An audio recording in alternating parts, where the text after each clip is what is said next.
Hey guys, I know I've said a couple times on some of the other videos I've wanted to get over to our other farm where I'm having to supplement the sheep over the winter and kind of give you an overview of it.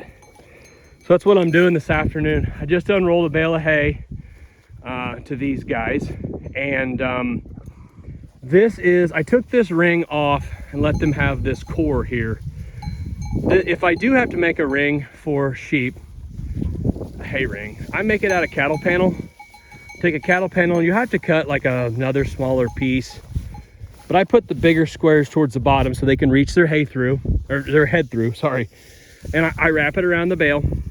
Then I have one of my kids help me, or I just take a pair of channel locks and squeeze it as tight as I can, and then I'll wire it, and I stick them upright, and they just reach their head through, and they eat until you get to the middle and they can no longer reach through any further. Then I just take it off and I let them have the whole rest of the bale. So that's how I make like a bale feeder pretty inexpensively, because like this summer, if I need these cattle panels, I can just come get them and use them to do whatever. And it's not specifically a hay feeder. And I've heard bad things about cradle feeders, and the ones for cattle are, you know, the holes are too big. And so that's, if I put hay out and like just kind of like rings, that's how I do it. I prefer to unroll hay, and I've unrolled this bale here. Now this sheep flock is the flock that I bought from Greek Farms down by Rollin, Missouri. I bought them out, or bought what they had left of breeding stock, ewes and rams, back in August. Bought those and brought them to this farm. This is the farm, I said earlier, was in CRP for like 30 years. It was nothing but weeds, thorn trees, cedar trees. Came in, cleaned them all off. It's 160 acres, so this is just the corner of it. And it's changed so much in the last couple of years. But these are the sheep that I bought off them. They sold breeding stock, like I said, for a long time. You'll see some of them with bells around their neck. Bill told me that he put bells around their neck because those are the ones that they knew would raise triplets. So you see a few old ewes that's kind of got, there's one with that bell. It's kind of neat. I don't know, I was gonna take them off, but I'm gonna leave it on. It's, I don't know, it's something different.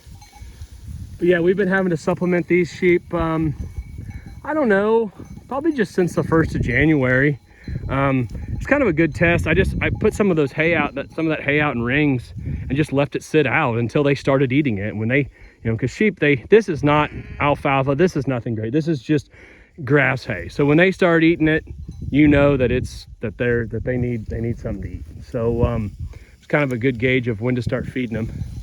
Guardian dogs on this farm. Major, that's Major. He is got some Merriam in him and some Central Asian Shepherd. He's such a good dog.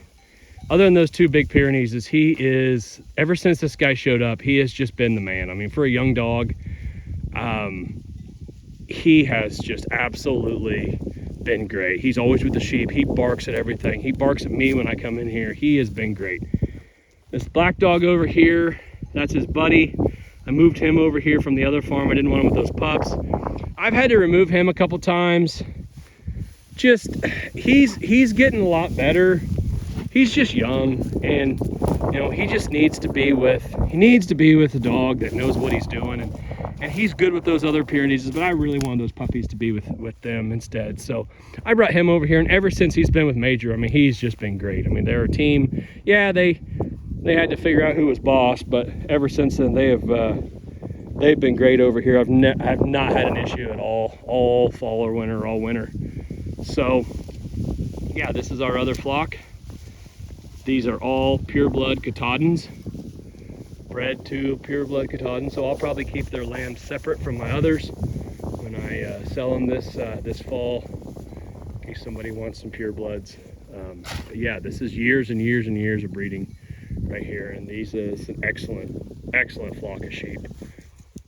So this is the farm we've had to supplement on. I'll figure up how many bales I've fed here when it's over and let you know.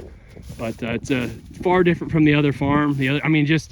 What we had happen here was we were so dry, and you know, it's like I said, being in CRP for so long, I'm trying to build the forage on it, and you just can't do it overnight. And it didn't rain here, shoot, August, September, well into October, and And you know, it just, even though we did rotation on this farm, it was so hard on it, and our other farm bounced back so much better. And this one, the ground's just so much poorer. It just needs years of rotation and being built back up, and we're just not there yet, so we're having to supplement, but we will get there. Just a beautiful 60-degree February day.